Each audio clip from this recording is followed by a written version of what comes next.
said shit. You But don't need to say it. But what's up, people? We're here again for another episode. Popcorn and Pints, Star Trek for Star Wars we're rocket men.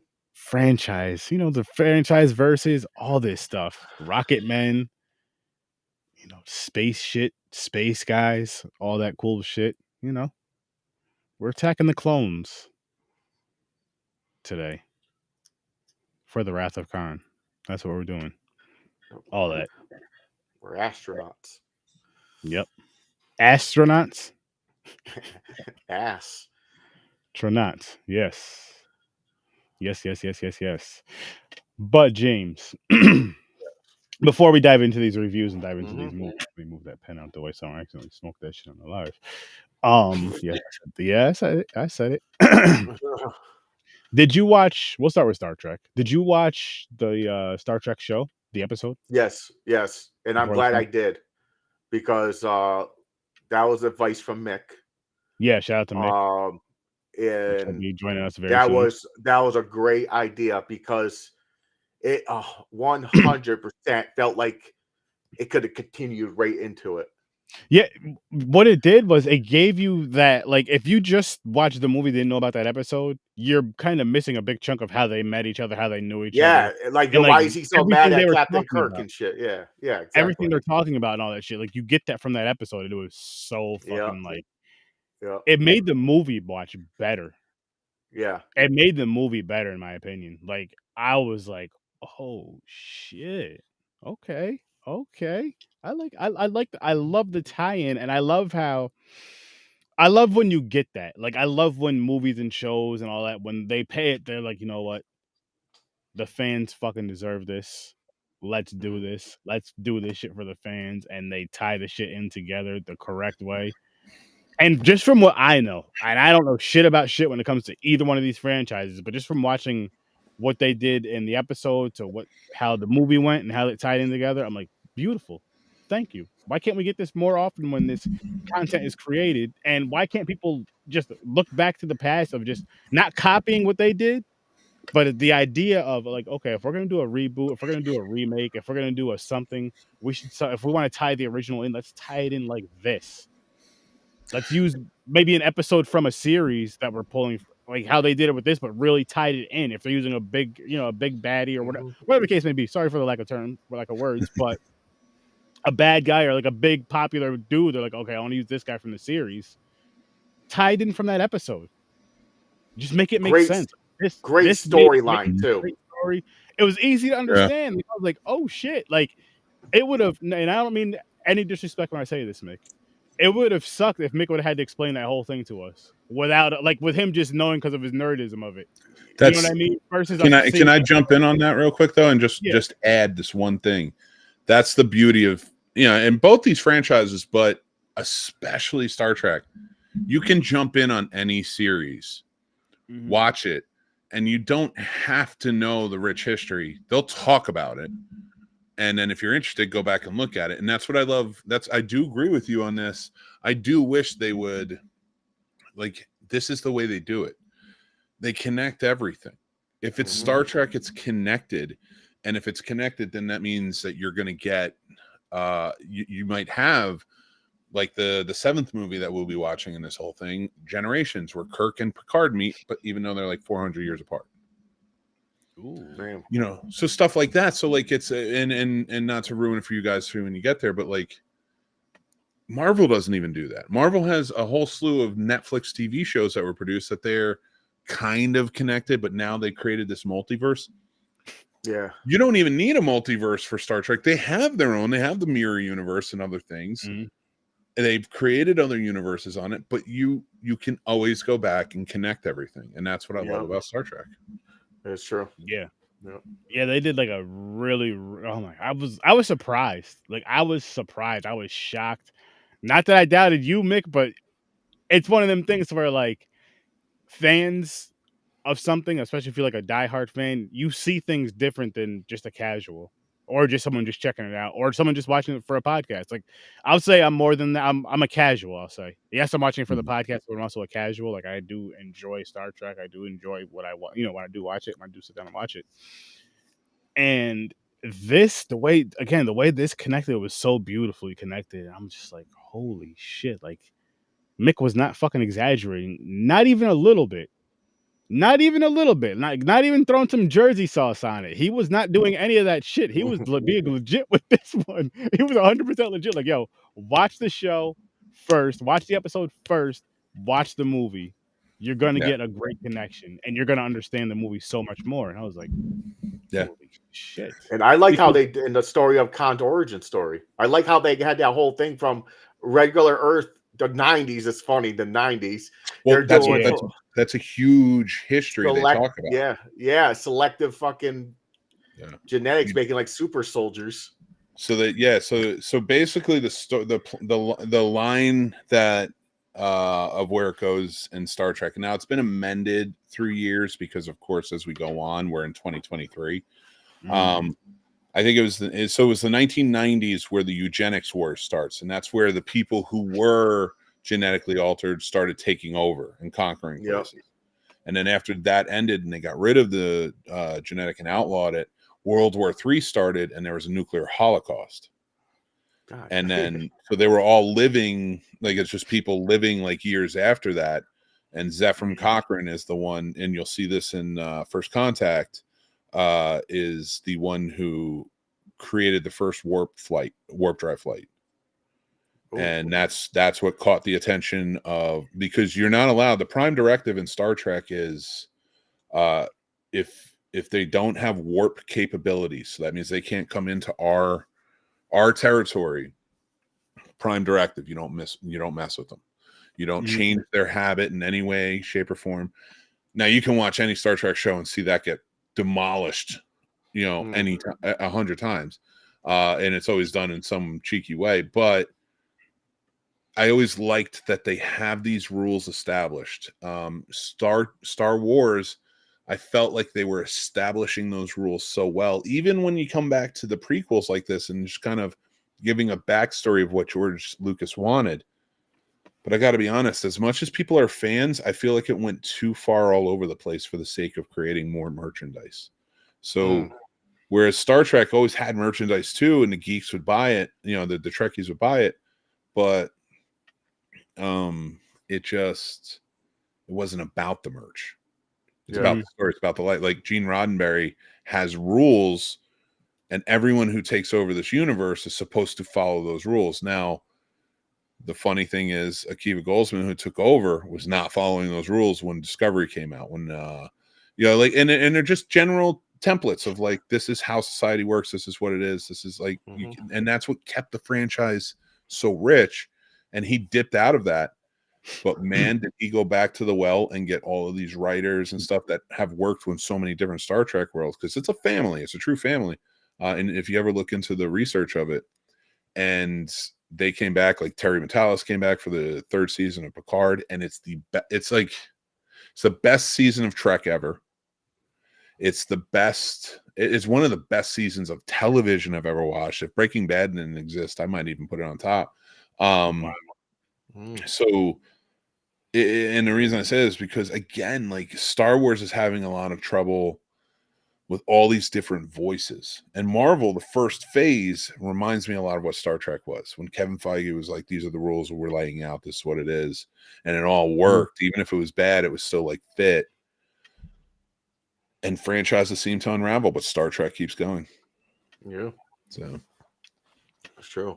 And honestly, my opinion, as of right now, I get my opinion from all the movies. So from the Phantom Menace, then the first Star Trek movie, and these two in the episode. As of right now, as a fan, I'm more of a Trekkie. So let's see how this goes by the end. I like that. I like that. I want to continue that. Can I? At the end. I mean, I like them both. They're good. Like Star Wars, I'm not hating Star Wars, but I'm more into the story of Star Trek. I'm like, this is like a soap opera, like this is actually telling you something. This is like a show, It's not just politics and war and just fighting and shooting fucking androids and everything. Like, okay, but that stuff is funny too. Yeah. But yeah, so I'm a Trekkie so far. I love it. Even though I got a Star Wars shirt on. I found this today. I had to put it on because I was like, podcast tonight. It's I was like, I gotta get it. We can love both. It's a divided allegiance. No, exactly. Yeah. It's so wonderful. Yeah, of course. You gotta love both. Why not? Why not, people? That's why there's multiple things. I think the thing that because they're so different, like Star Trek could be our future because it's all delves in real theoretical science. I was science. thinking the same thing. I was thinking the same thing earlier. And look at what Star Trek has created: cell phones, tablets, our general computer use and how it works, like space travel. We've learned a lot from Star Trek. Like Star Trek is the quintessential, in my opinion, positive outlook on our future. Yeah. Not much else exists. Like Star Wars isn't our future. So Star Wars, you can disconnect and be like, yeah, that galaxy sucks. You're always at war. Yeah.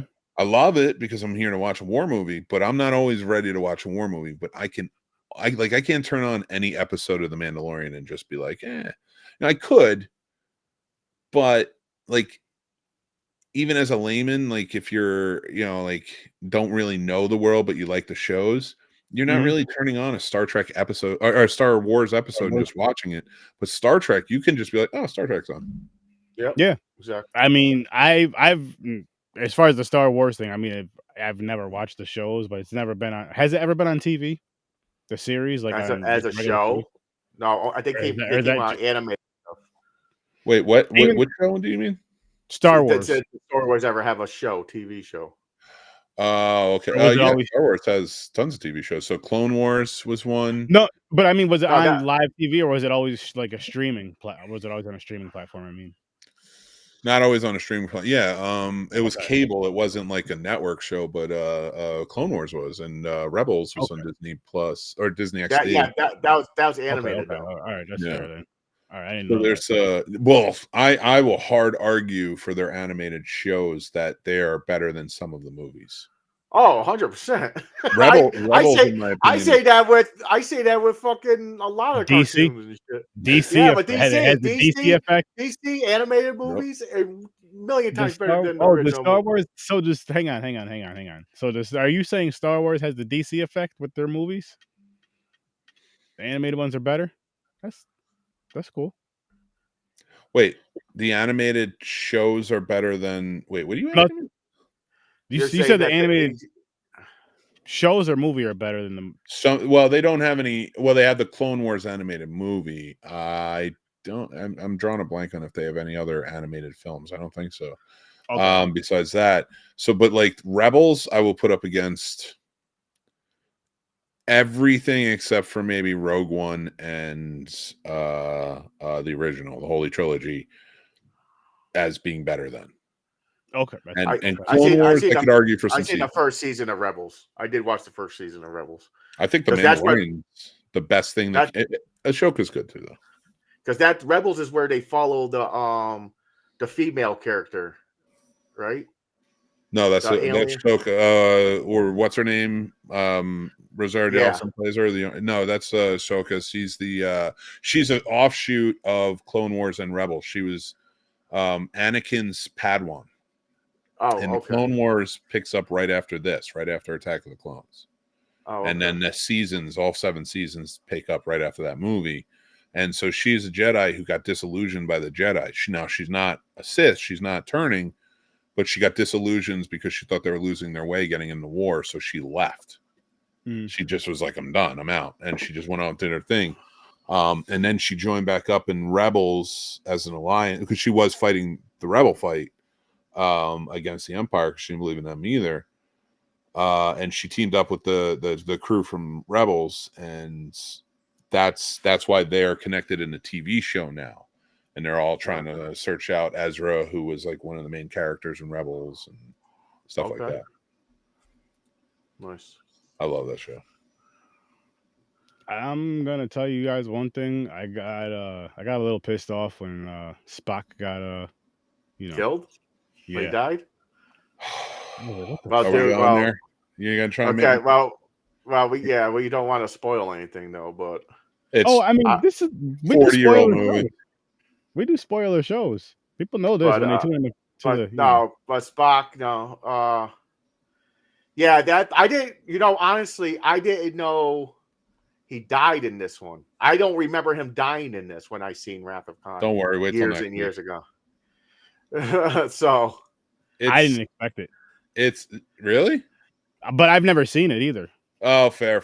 And plus, if you've seen any of the other movies, he's there, so you're like, why would you ever think he died? Exactly. So Leonard Nimoy wanted to be done. He didn't want to do Spock anymore, so they killed him off. And they thought that would be a beautiful sacrifice going into, because they didn't know if they were going to do any more movies, right? Mm-hmm. So they wanted to do it right. That's why I think this movie is probably the best Star Trek movie ever, is because to them it was like, we may not get another chance. We need to make up for the last one, so let's do it right.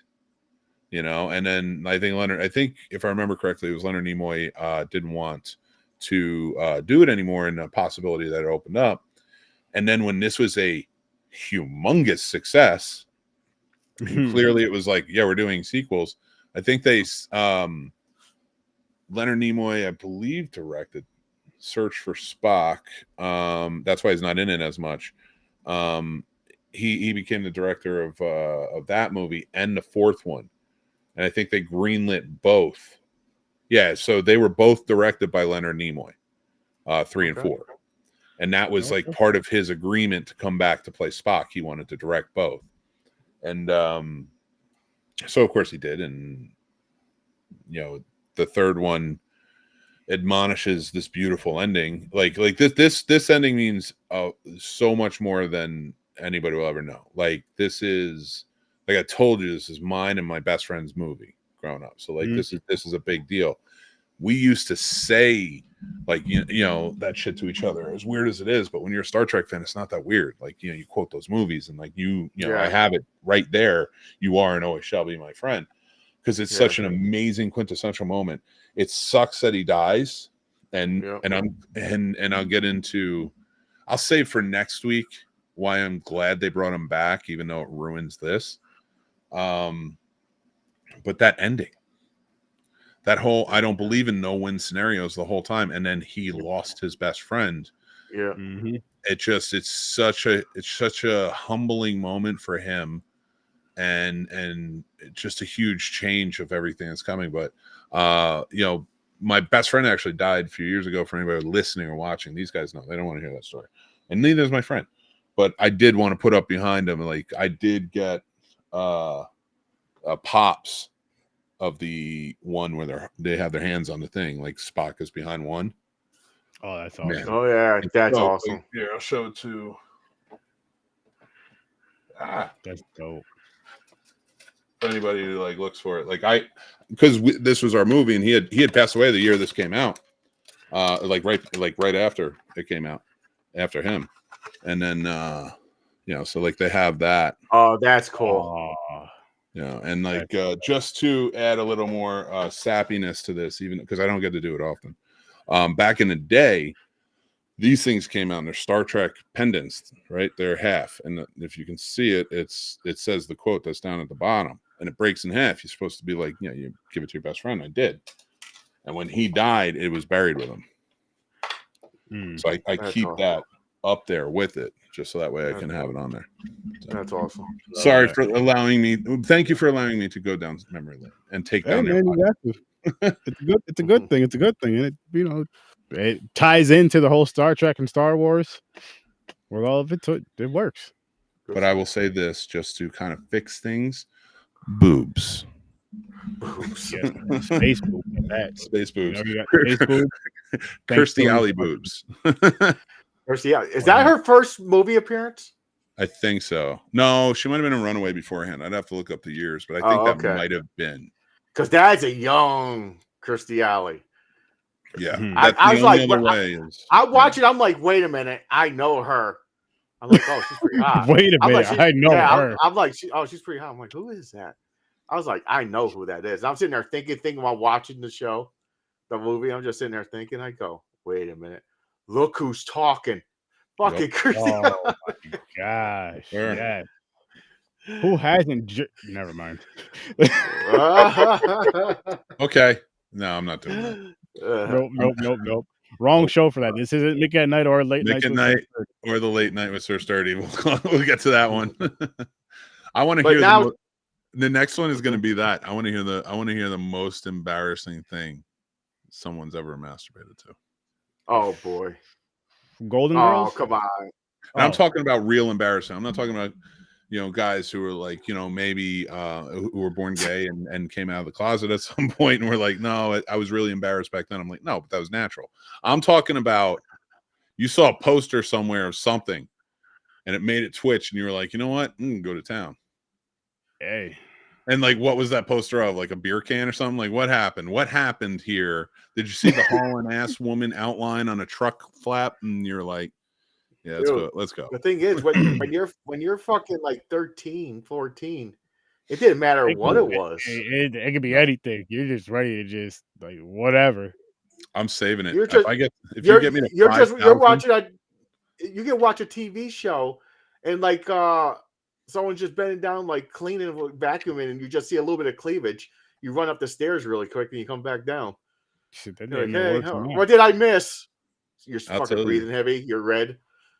I'll tell you, your old pal Mickey over here, not the steamboat kind.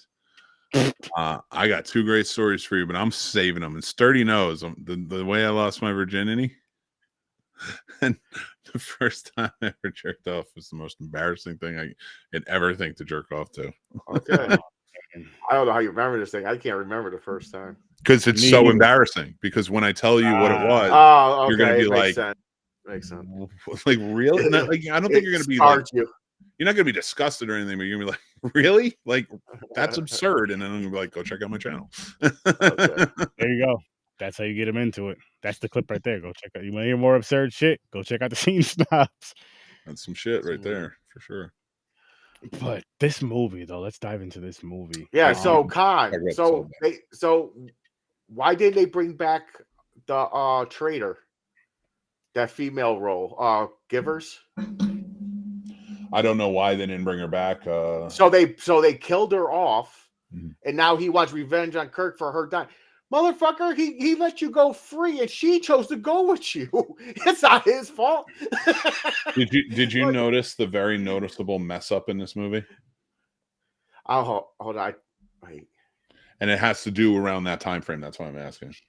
I don't, but in my defense, I watched the show like I watched the show Tuesday or Thursday, I believe, and I watched the movie today. Or no, I didn't. I'm lying. I watched them both the same day. They were just like a few hours apart. No, I can't think of it. I don't remember. I can't think of it. I don't remember. I don't know. What was the mess up? So when they're on the planet and Chekhov goes, the Botany Bay, and then they capture him and he goes, Chekhov, my old friend. Chekhov wasn't in the first season of Star Trek. Oh, shit. He didn't join the second season. You're right, because at first I thought that was Scotty until they said Chekhov. I was like, oh, that's not Scotty. And you know what's even crazier? I could be wrong, but I just rewatched the second season like this past few weeks, and I was looking for it. So if I'm wrong, I do apologize to Star Trek fans out there, and I would appreciate you letting me please subtly know that I'm wrong. Mm-hmm. But I am almost 98% sure that Chekhov and Sulu do not share a scene in the entire second season. I'm still going through the third to see, but I think they did once or twice in the third season. But that entire second season, when Chekhov joins and becomes the navigator, he's always there, and it's another guy, or it's Sulu and another. And they never mention him up, but they're widely famously known as Chekhov and Sulu, the navigator and the helmsman. Wow. So it's pretty hard. Someone's gonna come out and be like, he was in it. He was the guy fixing the thing in the background. He was like he was an extra at the time. Something. He was there. Something crazy. He was busy. You could say that, but at the same time, like, why would Khan be just like run into some ensign somewhere and just be like, exactly, yeah, hey, let's become friends and talk a bit. Tell me all about yourself. Some things are just better left unsaid when it comes to that. You know, because I didn't see this movie for years and years, so I was trying to puzzle it, like get it in my brain, like try to remember the scenes, and I didn't remember about the bug that goes in their ear to control them. So I'm sitting there, I'm like, I don't remember that part. So I'm watching and how Khan's acting, and he's like slipping up and everything. It's like he's letting the anger take over and shit. And I'm like, is he controlled by one of those little fucking bugs? And I'm like, is he acting weird because he's getting controlled and he's going mad? And that's why he's acting like this? But it didn't ever come out like that. Like he had he was so mad. Yeah, he was unhinged. He just wanted revenge. Like that was it. Like even at the end when they're like, what are you doing? We're all gonna die if you do this. And he throws them away and like, you know, yeah, he was like, I don't give a fuck as long as I kill Kirk. It's just since his wife died, that's the only person he blamed and went after. And it makes sense because you're right. And I rationalize it this way, and this is my own personal thing. I don't know other people like it. He's enhanced in every way, right? Yep. He's enhanced in especially in brain power and all that. They say that in the show, like I don't know how many times. So of course, 1,000 times, yeah. His ruthlessness is going to be, and his thirst for like vengeance is going to be enhanced too. Mm-hmm. So like he's all about it. And when his wife dies, he's not a humble man. He's an egomaniac. He's the best of the best, and everybody else pales in comparison. So he'll never blame himself. Kirk put us here. That's his fault. Again, the Chekhov thing, that explains nothing. But you're right. He could have just been on the ship at some point. Yeah, that's true. I didn't think about that. You're right. He's enhanced in every way, and his anger would be enhanced and shit like that too. So yeah, that's crazy. That's my same rationale for Captain America as well with the Red Skull. Why is Steve like? Because it doesn't work if you put it into somebody who's tough or strong, or even like they have to be a good person because you get every part of you enhanced, and that's why Steve, when he is enhanced, is still a very good and even more humble person that will always take the extra steps. But Red Skull, his face melts away and everything. Like it's truly like his hideousness is what's being enhanced because he is a dark entity, and I always like sort of rationalize it that way too. But this specifically, because Khan is just such a wonderful character and such a great one to bring back, and such a minimal one. That's why it sucks that he dies, because I'm like, this is a character they could have multiple episodes, like in multiple seasons, as a nemesis, like an arch rival to Kirk. Like he could be in multiple seasons. But keep in mind, they didn't think this was going to do well, so they didn't know. So they were like, "Okay, we're going more the Star Wars route with the fighting and such." But they put this movie. No other movie. Everyone else feels like there's a cliffhanger, or not a cliffhanger, but a continuation. We're going to go on to the next. This movie felt when it came out like this is it. You're not getting any more Star Trek. There's no show. I can argue the end about it can be continued on.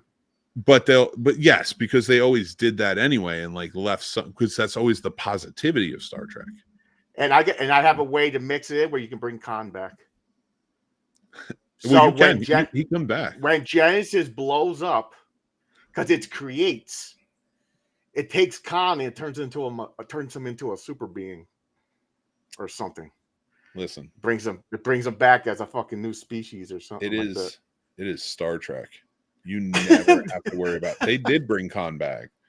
Oh, they do? Yeah, I mean, he was just on Strange New Worlds as a child because one of his descendants served on the Enterprise under Christopher Pike, who was the captain before Kirk.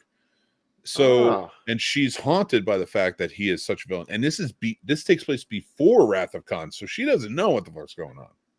Oh, okay. Wow. So she just, and they tease it in such a really cool way. So, but that's Star Trek, and I love it. You can retcon those little things, but like they've brought Khan back as a kid because she comes face to face with them and has to make the choice. Like, I can't kill him because it will change like reality as I know it. I'm changing history, and she saw what it does. So she's like, I have to let this monster murder millions of people just to save our future, which is the peaceful option. Yeah, it's such a heavy thing, and they do that a lot. And then they brought. I almost don't want to talk about it. Don't talk about it. You can say I'm like, it. you guys might be surprised by that one, so I'm like, because it is going to come up in the movies, and I don't want to. I don't want to. Yeah, because you guys are like watching these, so I'm not gonna. I'm not gonna ruin it. But anybody who's seen them knows what I'm talking about, I'm sure. But yeah, Khan is such a great character. But think about this: Khan was in one episode, ideally one episode of a show and one movie. Mm-hmm. And tell me you don't know who Khan is, even if you're not like 100%. diehard. Like 100%. You Khan, you know, like that whole. He's gonna be burnt in my brain. He's like the #1 villain right now. To me, it's like so yeah. Well, I was gonna say, watching this movie, watching that episode, and then hearing this, learning this from you about how like he's pretty much done for good until he comes back a little bit or whatever as a baby. But it's like, and more. It's so weird that they didn't carry it on back in the day. Of course, they didn't know any better. They didn't know, but they carried on back in the day to where I don't know when Captain Kirk is no longer the captain and Picard comes in. I don't know if there's anybody. You want to know? I can tell you all the time. I know everyone. I can tell you all the captains right now. It's 1993. But my thing is like, why couldn't, because I don't know how the captains change, but I'm just saying, say if there's some sort of battle and that's like his last battle and it's his tough battle, and then that's why he gives up the captain, whatever the case may be. I don't know how that passes down. Well, he stops Khan for like a thing and he becomes an admiral. The only thing I'm gonna say is it's basically it's like how our military works. He's a captain and you move up in rank. You will see in some of the movies, but it's like almost equated to like what's his name, Maverick from Top Gun. He gets busted down so he can keep flying. Okay. All Kirk wants is the chair. That's why, like in the first movie, he took over. He went to him and he took the chair away from the guy. So they did a repeat on that. He went to Admiral, took the ship back, went to Admiral, and took the ship back. Well, they do it again because it's them. So I equated to that and also Lethal Weapon 4. Remember when it was like he was like, you guys are captains now, stay out of trouble. You're no longer detectives, leave us alone. Because they didn't want, like Kirk doesn't cause trouble. Kirk is considered widely a hero, but it's like this dude just keeps wanting to fly the ship and he keeps getting into trouble. What do you do if the hero of the fleet dies? Yeah. You know, like he's so old, it's like they're going to be like looking at us like, why is he still a captain? But that's also backfire on you. But you also want the hero out there saving the day. But I mean, I think it comes into like the next generation needs to step up. You know, like it's their turn. It's their time to step in. Like he's been a great leader because like that other guy was perfectly. He could have taken. He couldn't have done V'ger. He could not have handled that. But like Dad from Seventh Heaven. I'm not saying his name. So, you know, he which by the way, the mom from Seventh Heaven is in number 4. But it's in number 4. Okay. Yeah. I so think Kirk hooks over the dad, and he hooks up with the mom in the 4th one. That's fucked up. That's funny. So I love it. But so like that's the cool part about Star Trek. With there have been many times they've offered him accommodation, Commodore or Admiral, things like that, and he's just like, no, I won't. And he does not want any other ship besides the Enterprise. It's the flagship. Besides Picard, probably the greatest captain of it. Pike is great too, but like it's Picard and it's Shatner. You know, I know one thing. Fucking Bones and fucking Bones talks Kirk into calming his ass down and talks him into shit. Thank you for noticing that. Thank you. He's like, you know what it is? It's like Spock and him are on the shoulders. They're the ones that like help him out. They're like the devil and the angel. The devil and the angel. It's not even the devil and the angel. They're calming his ego. Think about it. It's even better. Down. It's even better. And that's the beauty. If you watch the show of Kirk in these movies, Kirk knows that. He knows he has an ego. He knows he's a man of action. He knows he jumps in. And but he's also a brilliant strategist. So, but he has an ego. He knows he's not humble about it. So he has the most logical person he can trust on one side, and who is void of humanity, even though he starts to rub off and make him a little more human. But then he has the most human person he knows, Bones, keeping him grounded in his humanity, but also pushing him when he starts doubting himself. That's the beauty of this. They call it the triumvirate. That's the beauty. And number 5 is dog shit. Number 5 is not a good movie, but I love it. And here's why I love it, because all of the scenes with the 3 of them, because it kind of turns into Die Hard, but with the 3 of them trying to take back the ship. God damn, let me tell you. That's when we get the A, by the way. That is when we get the A. That's the new ship they go into, because the Enterprise is not in number 4, and you'll get there. But yeah, it's the beauty of that friendship. But when you watch something like that and you go back to the original series and you see it even more and what it meant, so good. Nice. But it makes sense when you get to the next generation too, and it's Picard with his counselor Troy, who's an empath and can feel his feelings. He knows he's a stern, diplomatic man who doesn't share his feelings, and he goes about his business. And then he has the adventurous one next to him, Riker, and the sensitive empath one to keep him grounded, because he knows he can be too much sometimes and intense. Fuck, I love this goddamn franchise. And I'm not even talking about the other franchise yet, which I fucking love just as much. Oh, and plus that he has Data too. Yeah. Data becomes Data, but here's the thing.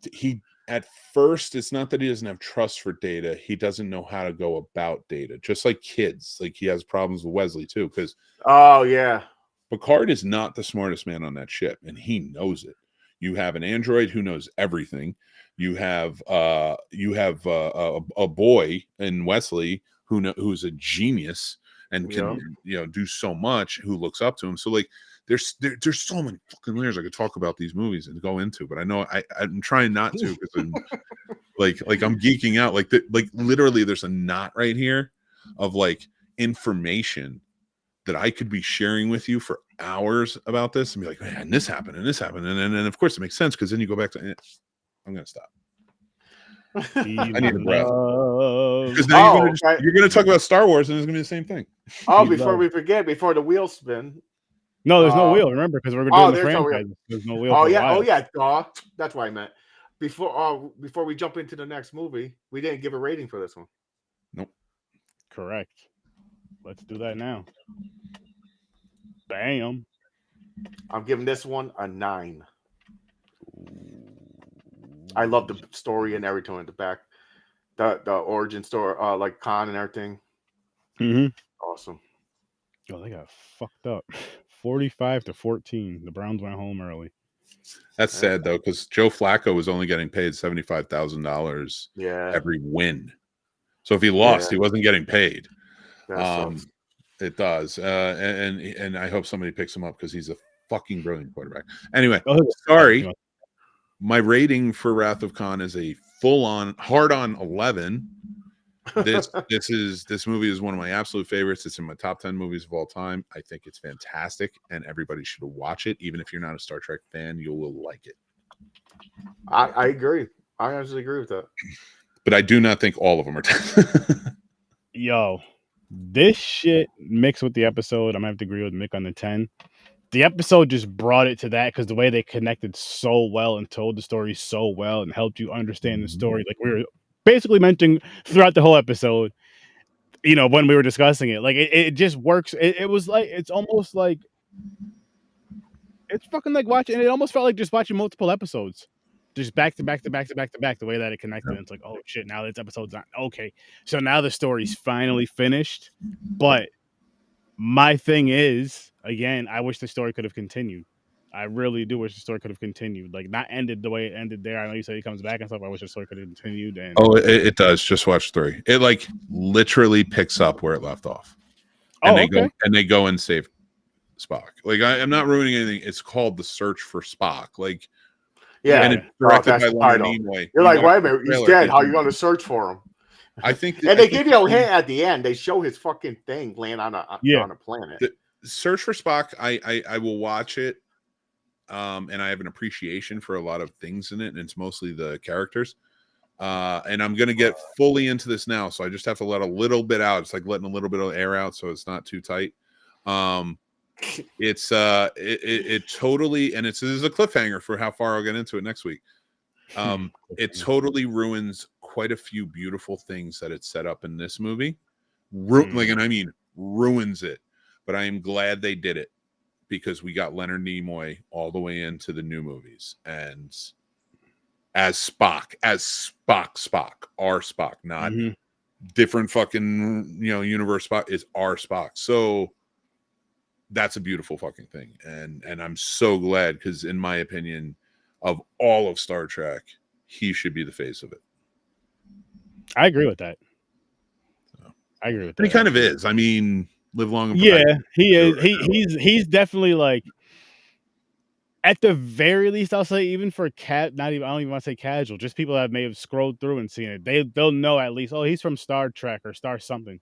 They'll know that, which is saying I know some people are like, oh, that's not something. No, that's saying a lot, because they know he's from something like that. Like, people have never watched the show or the movies before, but they just know that he's from Star something at the very least. That's saying a lot. I can say with a surety that in a whole, if Kirk and Spock aren't like universally known, Spock definitely is. Oh yeah, I would say Spock. Yeah, I would say Spock more than Kirk. Yeah, and I mean, I would argue it, but at the same time, I would still maybe agree a bit, like because I think because he was in the newer movies, it kind of kicked up and made him part of the legacy.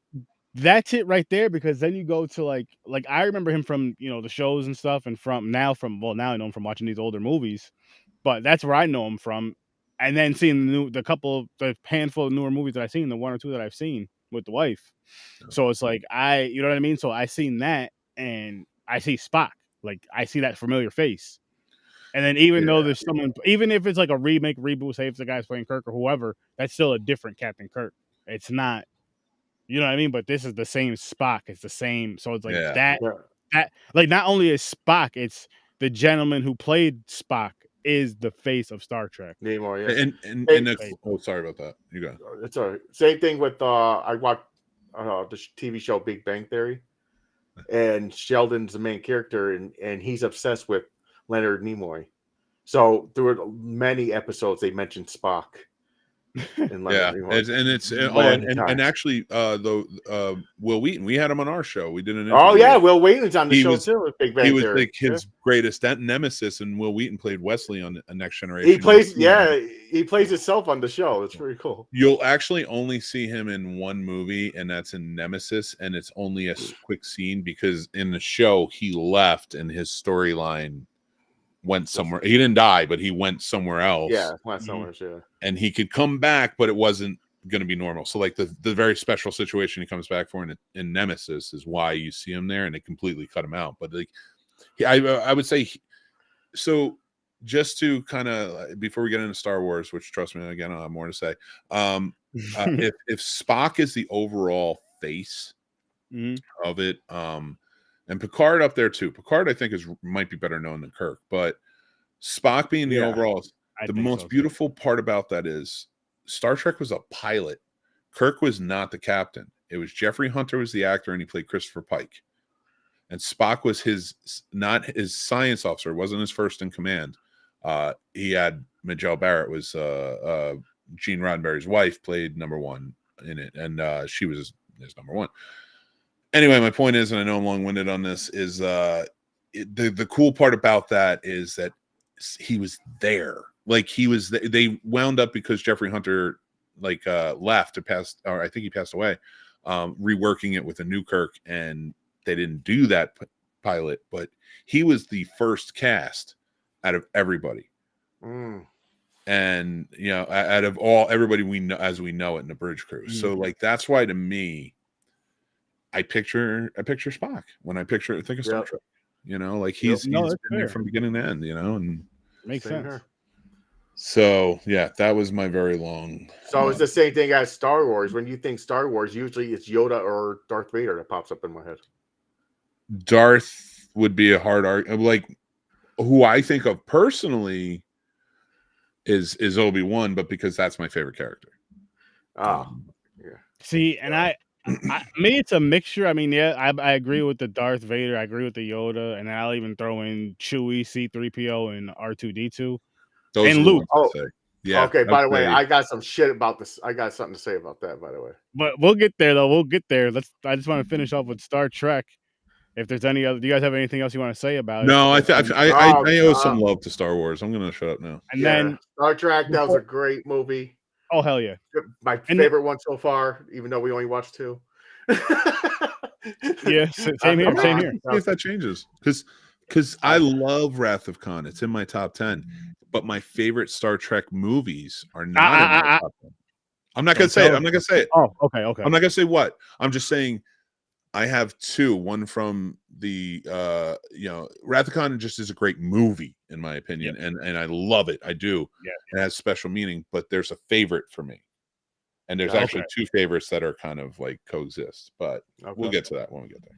Appreciate you, G. Appreciate you, G. Yeah, like I said, on this journey, I'm going to see what my favorite movie is out of them, and I'm going to see if I'm a Trekkie or I don't even know what they call Star Wars people. What do they call them? Yeah, Mick. What do they call them? I don't. It depends, really. Like, I mean, people go by all different things. We don't really have.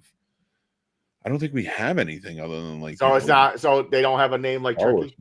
They don't have their own. No, not really. But I mean, they do. But it depends. Like some people will identify as like like Rebel or Empire. It's really like a name if you're thinking about it. Like you're just a fan. Okay. So I'll just say Star Wars just to cover the whole thing without excluding anybody. Star Wars franchise versus the Star Trek franchise, just to not exclude anybody from either one. And we're gonna see which ones we like better, because so far it's tied for me, because I believe I did like the first movie of Star Wars better than Star Trek, but this time, well, we're gonna get into it, but it definitely flipped. It definitely flipped a lot, and I'm gonna tell you why soon. But before we get into that, I do want to let you guys know I'm gonna do something. I'm gonna start doing something fun on here because we have these questions and stuff. But I want to pop this up here first, just to let you guys know what movies we're doing next week. Because again, there's no wheel. It's not gonna be a wheel for a while, so I figured I'd just throw a quick poster thing together to let you guys know. Boom. Next Saturday. Love it. And I can't wait. I cannot wait. Here's the thing: you're starting off so strong. So like I like Phantom Menace, but I'm like, and I like the motion picture, but I don't love them. So like there was no like you saw just how enthusiastic I got about Wrath of Khan. Yeah, even beforehand, and I see why. That's gonna probably now. Here's the fun part, and I'm not. I have to rewatch them. I'm gonna rewatch a couple this week just to really kind of get the feel. But you might see that sway because like the next up on Star Wars going in, like you're gonna see me like in, Okay. I'm gonna say this right now, guys. I'm hoping, because we're gonna be doing a fucking countdown list on Popcorn and Pints at the end of the year this year. Surprise, motherfuckers! Yes, we talked about it already behind the scenes. We didn't do it last year because it was just too late, and a bunch of stuff happened. We were taking breaks and all that, but we're gonna do one pretty much. It's gonna be like the end of the year for Horror Search 30 Popcorn and Pints. That last week, we ain't doing shit but a countdown, and then we're just taking a break, enjoying our families, refreshing, and we'll be back in the new year for some fun shit for you guys. But just had to throw that out there just so you guys know.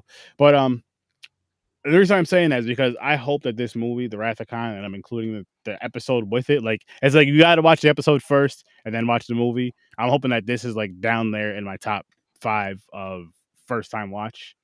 Because this was really good. You really like Attack of the Clones? Yeah, Wrath. Wrath is really good. It was the Wrath. What it was too was because like you do not have to be a Star Trek fan to like this story, because it was you don't have to be a Star Trek fan to watch the movies, any of them, just so anybody knows. That's true. I feel I got that's true. I do agree, but I got that way more from this film and from this show, from that episode, and from this film than I did from the first episode or from the first movie. And to add to that point, just so you know, that tone of that first film, it's done now. They follow the tone of the second one going on. That's Star Trek from now on. And Wrath of Khan has inspired its direction, and the way it went has inspired even TV shows to act in certain different ways. What it did for me was like, not to sorry for cutting you off. What it did for me was it was like it's not just another space movie. And no disrespect to people who enjoy space movies, and I don't mean to disrespect to anybody across the board when I say this. I'm just saying it's because it's simpler. And I know how people get uptight because us horror fans do the same shit, but we just say shit because it's simpler. I don't know all the phrases and terms, and it's too much to fucking figure out. But this felt more like just a movie, and it just happened to be in space. So it wasn't like, oh, how can I word this? Like, I know there was focusing on shit that's going on up there, but it wasn't like a focus on space. It wasn't like all. It was like you're focusing on the movie, you're focusing on the story, you're focusing on the characters. They're building these characters, especially from the episode. That's where you really get to learn about these characters, so I don't have to do too much of the building in the movies. And I'm sitting here watching this, and I'm like, okay, all right. We have a bunch of show series, and we have a bunch of movies, and we have a bunch of these show series that come out every single fucking year, and movies, but they never connect. Why not connect like this to where you do all the building up in the shows, right? All the building up, all that background shit in the show, because people love watching. You don't mind watching that when you're watching at home with the wife and kids, or whoever you watch it with, or by yourself, whatever. You don't mind that streaming it, watching it, you know. What I mean? But when you go to watch it in the theaters, it's like, what the fuck? When you go to watch it in theaters, you want to see the big explode. You want to see the big, oh my gosh moment. You want to see that in the big screen, like with this. Can I just say, the awesomeness that you just said, like that's the cool thing about Star Trek, though, and that's why I respect it a lot more in the sense of the writing, is because you will always see in further Trek it call back. It always calls back. There's always something that they're called back to, and the thing I really like about Trek is when leaving the fight against Khan.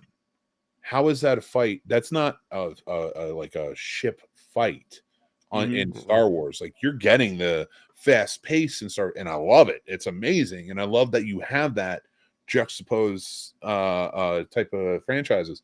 But the thing about Star Trek is they always have to think their way out. It's like a game of chess. Planned. Yeah, it's like you're playing chess. But it has to be, because everything has to work within the physics that we know. Star Wars, you have the Force, you have everything else, and that's great too, but it's fantastical and it's hard to connect with. Star Trek shows you, it's like watching MacGyver. It's like, oh shit, yeah, I don't need a gun. I can just get out of this. Yep. I had a question for you, Mick. Is there any other episodes on Star Trek that connect directly with the movie, like Wrath of Khan, like through this franchise that you know of? I'm only asking if there is. I'm very interested, and I'm very interested in like watching that episode, then watching the movie, or whatever one has to go first or second. Just because I was just like, the way, if it, even if it doesn't connect as beautifully, but if it's like they do go together kind of thing, and it's like it's gonna help you understand the story or whatever's going on a little better. Here's the thing: I am a host for anybody. Again, this is not more for you guys who I know. I host the Warp Factor Fiction podcast. It is a chronological rewatch podcast of Star Trek from beginning to end. We started on Enterprise season 1, which takes it back to the beginning in the original days of early Starfleet, and we're going to go all the way to the end in order. The only things that will be out of order are going to be the things that come out while we're doing this, and then we'll tag that on to the end. And the reason I'm saying that is because I'm telling you, as I'm rewatching, and now we rewatched Enterprise, all 4 seasons of Enterprise. We've rewatched Discovery seasons 1 and 2, and then because after 2, it jumps ahead like 900 years. So like that's going to be like the last thing we watch. So we 1 and 2, and then we started Strange New World seasons 1 and 2.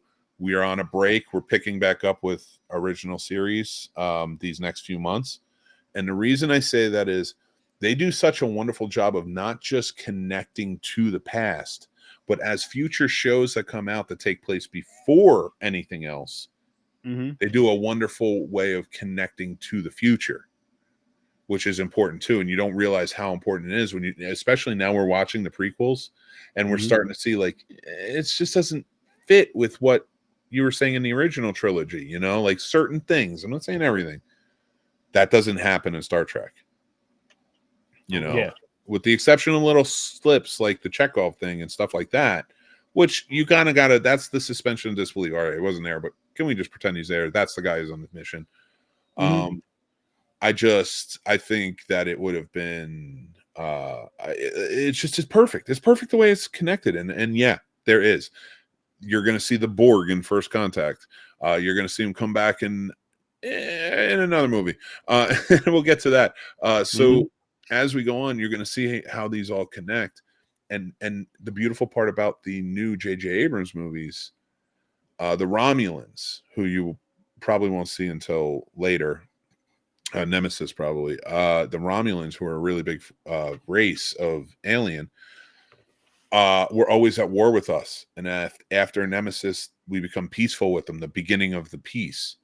And then 10 years later, when J.J. Abrams' movie comes out, it's all those Romulans who lost their planet because Starfleet couldn't save it in time are now back in time and trying to kill. I realize this is a lot to throw at everybody, and I'm just saying, to answer your question, it's perfectly connected. Okay. Even in alternate universes, they somehow connected everything. Damn. That's cool. And that but that's the thing. There is no easy answer to say yes to. Yeah, I get it. So listen, here's what I'm gonna tell you guys then. If you want to figure out all the connections and shit, go over to the Scene Snobs, sign up for that Patreon, and go check out that Warp Factor Fiction. It does come out after time, but if you want it like fresh when it comes out, yeah, it's on the Patreon first. That's what I mean. You can get it fresh when it comes out, and I mean, hey, you can come over here and get the movie reviews. You hop over there and get the stuff they give you. They're gonna give you a deep dive into the nerdism of the shows and everything. We're giving you the movies, so that's where we get here. And I would love to invite you to. We will be doing. I believe it's going to be, because we'll do TOS, then the animated series, then the second movie. So probably around June, we'll be reviewing for that month Wrath of Khan. We're going to do an extra in-depth retrospective, invite people on to come on. So if you want to come on for the first and second movie, or any of them or all of them, we would love to have you, because this is going to be more of a panel versus when we go episode by episode of what we thought, Okay. Yeah. For Wrath of Khan, yes, I want to. Let me say it like this: as long as I'm free, the wife doesn't have any plans that I don't know of or I forgot. Well, that's you guys know you're all married. That's a pre-recorded thing. So either way, as long as I'm free, yes. He's like, no, you got to do it on a day I don't want to be there. After he watches 3. No, because the Wrath of Khan, I want to see that. I would love to. It'll give me a reason to go back and watch the episode and the movie again. I cannot wait. I can't wait until we get. I can't wait till we get there. I can't say anything because you don't know, and I don't want to ruin it. And there's so much, man. There's so it's oh my gosh. I swear, since the Versus thing, and then we were just talking about stuff behind the scenes with the sci-fi stuff, and then with the Godzilla stuff now, and it's like there's going to be so many awesome franchises you're going to see us go through between all of our shows in one way or another, whether it's a Versus like we do over here on Popcorn and Pines and Horror with Sir Sturdy, or whether it's how Mick is doing it over there with Godzilla, or the unique way he's doing it over there with Star Trek. Yeah. So he's doing it like, you're going to get something. You're going to get like these big franchises, sometimes 2 at once. I mean, if it's over here, if it's over on our end, yeah. It's well, then the cool part is, if we're always doing it, and we always kind of keep it similar, which is what I really like. Like we'll go in sort of the same directions with what we're doing, and it kind of works out. But just to add to that, we are doing a Godzilla thing too. That's not just anybody who's interested in that. If you like Godzilla, we're just watching all 40 films. And the TV show, and we're reviewing them each week. We do like 3 films, so keep an eye out for that. That's just a special for the 70th. Star Trek will be going on for years. Oh yeah. No, but I was just throwing it out there. Like, it's cool because, again, I'm gonna keep repeating this shit, and I know we still didn't have to talk about Star Wars, but if you guys know, this is kind of how we felt about the movie. Anyway, I'm really enjoying doing this because, again, I would have never went through either one of these franchises as much as I kind of wanted to for Star Wars. I didn't even know Star Trek had a franchise like this. I'm not gonna lie to you, but Star Wars, I always wanted to go through them, but I'm just like, oh, they're so long. When am I gonna have the time? Plus podcast. Mind you, we've had Popcorn and Pints, I think, going on 3 years, and we reviewed 2 movies. We've been doing that for like going on 2 years, so more or less. So it's like we could have did this shit, knocked this out, but it's working now. But but again, what I'm getting at though is like, so I'm getting the opportunity to watch the Star Trek, the Star Wars, and the Godzilla franchises all around the same time. And I'm just like, this is fucking awesome. Like, this is some really dope movie history that I'm gonna get a dive. I'm gonna get like an education on, not a super deep dive. Like I'm not going through every show, every crevice, and like really diving into the movies like that. We're doing the reviews how we do the reviews, but just to have those on like my card, so to speak. You know what I mean? Like my card stamped, my movie card stamped with these on there now. I'm excited for that. That's what I love about you guys with this stuff, though. And I'm sorry, I know I'm talking over, and I apologize. I'm going all over the place, but that's what I love about your shows, Horror Story Story and this. Is like you guys haven't really seen these. You do pick movies that you haven't seen and put them on a wheel. Like these you've all seen, but like even then, like you don't really remember Star Trek. So it's cool. No, see for me, I've never seen any of the Star Trek. The only Star Trek movies I've seen, besides what we've reviewed, is some of the newer ones. Yeah, one or two of the newer ones, and that's the only Star Trek. I think I've seen one newer one. And I seen Wrath of Khan. I only seen Wrath of Khan. I didn't see no other ones. I didn't even see the first motion picture.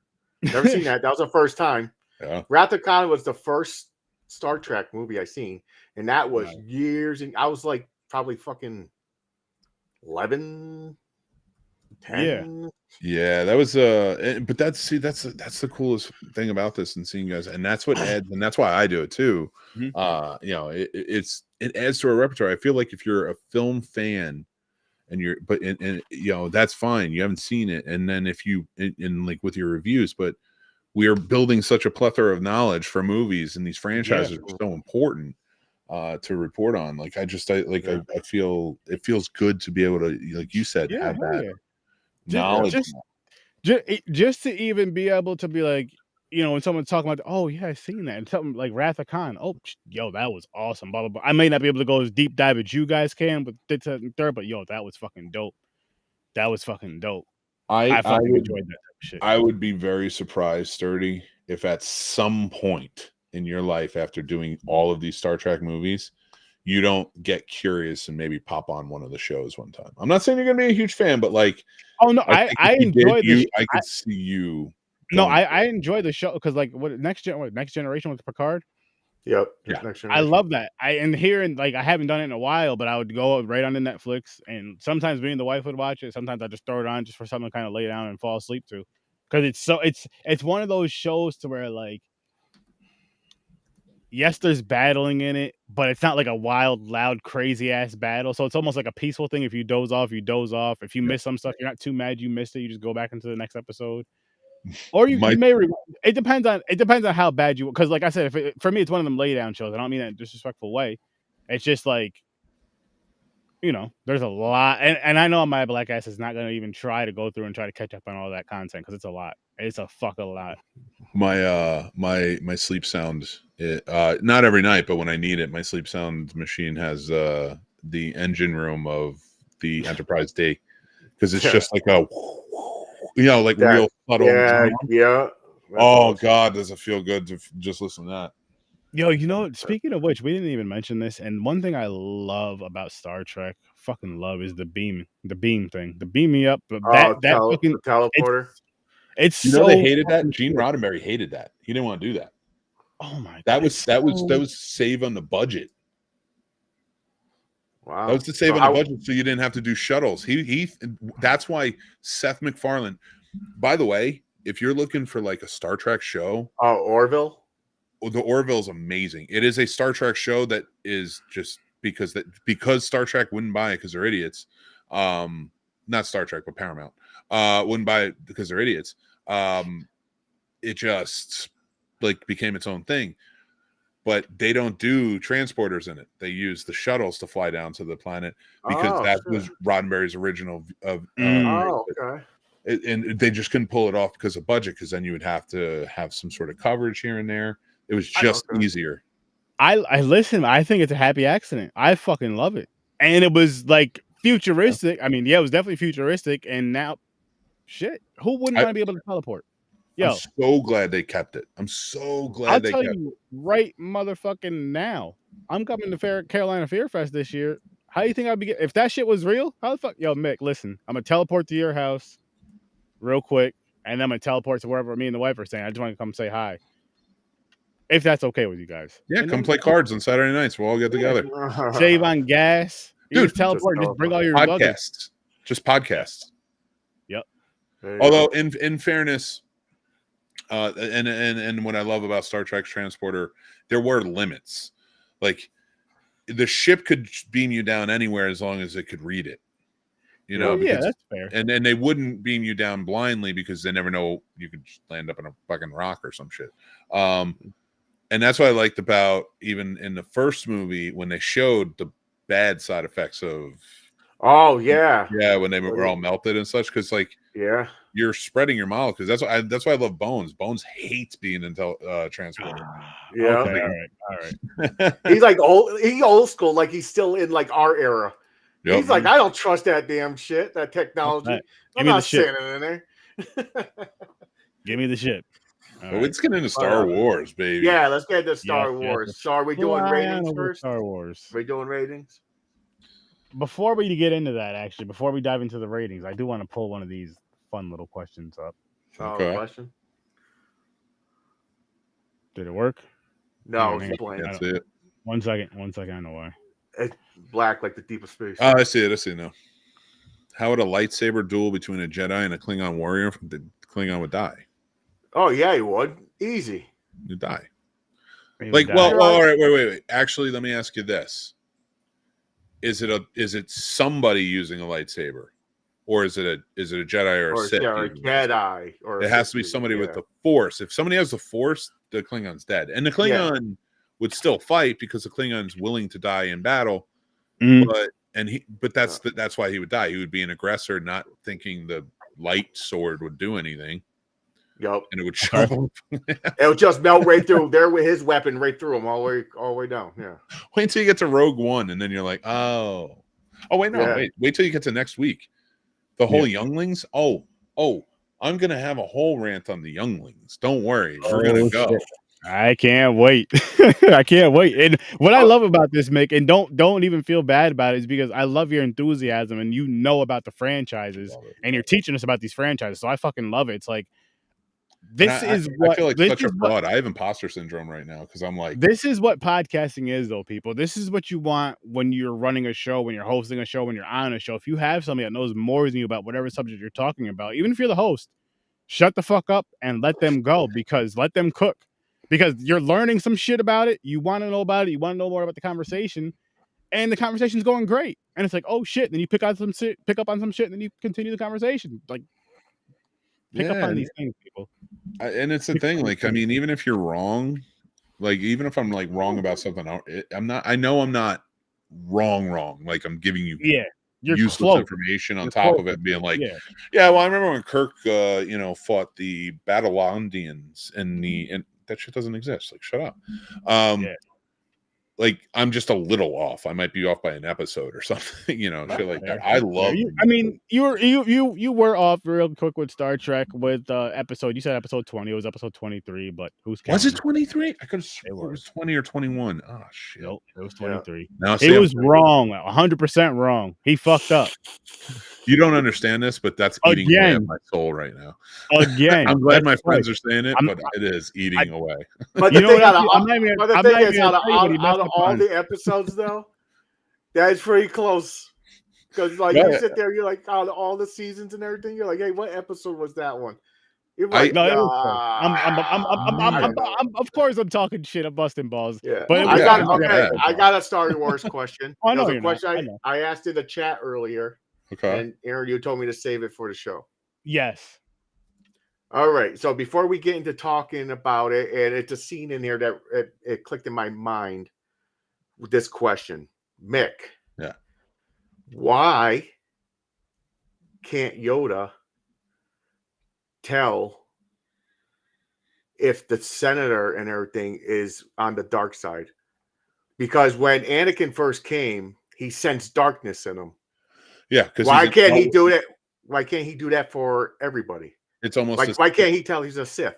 It's a very simple, because when you are a trained Sith, like Anakin's not. Anakin's just a scared kid. So his brain is just scattered. It's all over. They know he's like all over the place, very emotional kid. That's why they didn't want to train him. It wasn't a matter of he could have been powerful, but they're looking at him like he's riddled with fear, which is the first step to going to the dark side. And he's unsure of himself. He's this, that, and the other thing. He's like, he's too old. And that was the thing. You go like basically at birth or one. Like if you have it, the Jedi take you and you get trained. Like you leave your family. So there is that, that feel of,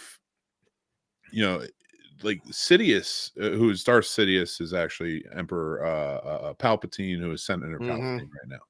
Then he becomes Supreme Chancellor and so on and so forth. And you'll see it in the movies, but as he goes, Senator Palpatine is one of the most powerful Sith of all time. And he knows he's probably on Yoda's level of power, it's just a darker power. Like the more pure part of the light force is more powerful, but that balance is the dark is still there and the dark can corrupt. So like there's a lot of power on both sides. So yeah, like it's very like you don't always know. Like it's almost like I don't know. I don't like when you're trying to find an ailment in somebody and you're looking for the symptoms. It's like you're looking for this thing that they have, this power, and they'll go out and you can feel it. But if you can hide it, in which the Sith were always good at hiding when they came down to the Rule of Two, it's no wonder. And plus, he knows Yoda. He knows Mace Windu. He's very rarely around Yoda. Go back and look. Like he's around Mace Windu quite a bit. He's never really around Yoda. Yeah, he's like he'll figure it out. I gotta stay away from him. Yeah, but that's a good point. That's true. He also clouds it by making Count Dooku. Because Count Dooku was introduced in this one. So Count Dooku was Yoda's apprentice. Oh, yeah. Yoda taught him. Yeah. And he went on to teach Qui-Gon. And that's the line down there. So turning Count Dooku would definitely mess with, because now you had Darth Maul, and they think that's one, and then Count Dooku resurfaces. That was all in the plan. There was never two. Palpatine knew what he had to do, and he was corrupting Dooku while, or luring him to the side, saying, "I have Maul. He's just a pawn. You're coming over," and then we see everybody's a pawn until Anakin gets there. Yeah, damn. Yeah. Sure. Which I will say one thing where I can shoot Anakin some bail of why you can see why he really turned is when his mom dies, and I'm just like, that's not. He didn't. No, that's not when he turned. You'll see when he turns. No, that's when the shell starts cracking. Well, shell started cracking in the first one.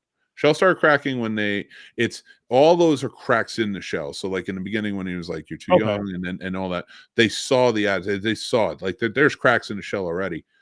It is a pivotal moment when he kills the Sand People, because he is justified in the fact that, and I'm talking in his mind, like they murdered innocent people. And he is a defender of justice and things like that. So he took it. It was warped in his way, and he mowed down everybody. So I'm not saying it was justified, but in his mind, it's justified. So it's not quite a turn. So he doesn't see it as, when he turns, dude, you'll know, and you're gonna know it in this next one. When he turns and it pops, and it's like he's the bad guy now. Yeah. Vital. Oh, go ahead. Continue on. No, I was just going to say it's when he loses his wife that he loses all humanity. Yeah, yes, exactly. Wow, that's that. Yep. So because that's when he's fully like, it's so poetic too, because as she's dying, the mask is like comes over his face, and then he starts breathing. And when we get there, and it's next week, so we'll be there very soon. I can't wait. So between that, him and his wife, let's go back years. Let's go back to this episode. Is that kind of weird to you? She was like what, 17? He was 10. I mean, in this him like a little brother. Annie called him little Annie. Then now he comes back 10 years later or 15 years later, whatever that was. Oh no, she was 17 when he was 10. 10, right? 10 or 11. Yeah. So he comes back. It's like what, 10 years later? They said, or 15? No, it's about he's about 17 or 18. Okay, so but she's 27.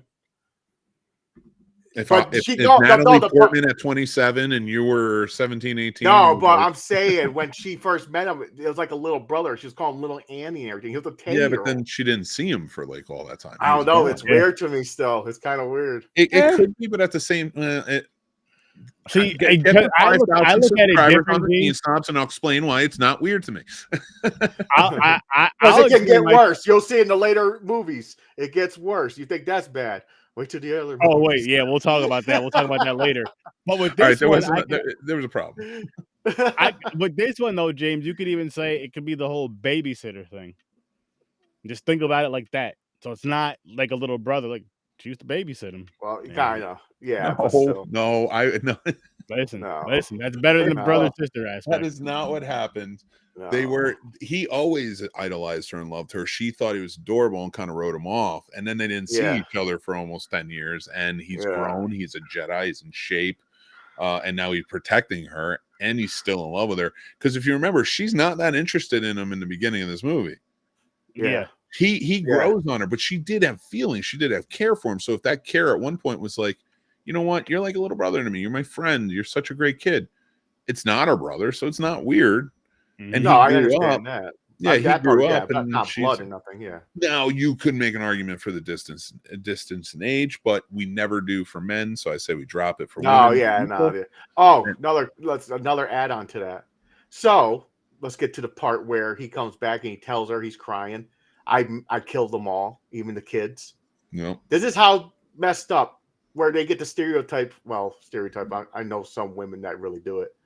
Damaged men. God. She goes, it's okay. You killed them. I love you, you murderer. I still love you. She saw the passion. She said she stayed with the mass murderer. She did, but that's it's true. She did, but like, all right. Can I posit a different idea? All right. Here's the thing. The whole galaxy is connected in a way that like our world is connected. Like we may not know anyone from, I don't know, maybe Kazakhstan, but we know Kazakhstan exists and we know people live there and we know what they look like. We can look up things about them. But like, let's face facts. When people get bombed in different countries, I'm like, oh man, that's really sad. But are we devastated like we would be if it happened right here, like 9/11 when it happened? Mm-hmm. So my point to that is, sand people who are notorious for taking people and murdering them on Tatooine, not really connected to.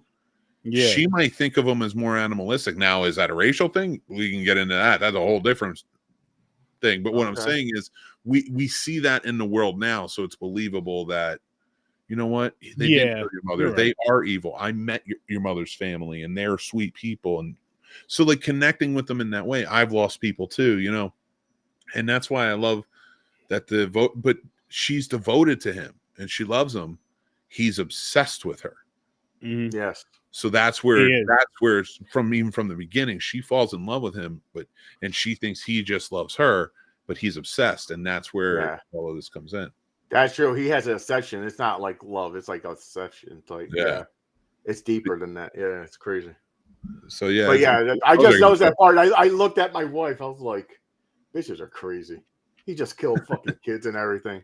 And she's up on that, about to go suck on his knob later. That's the best part, and we'll get to it.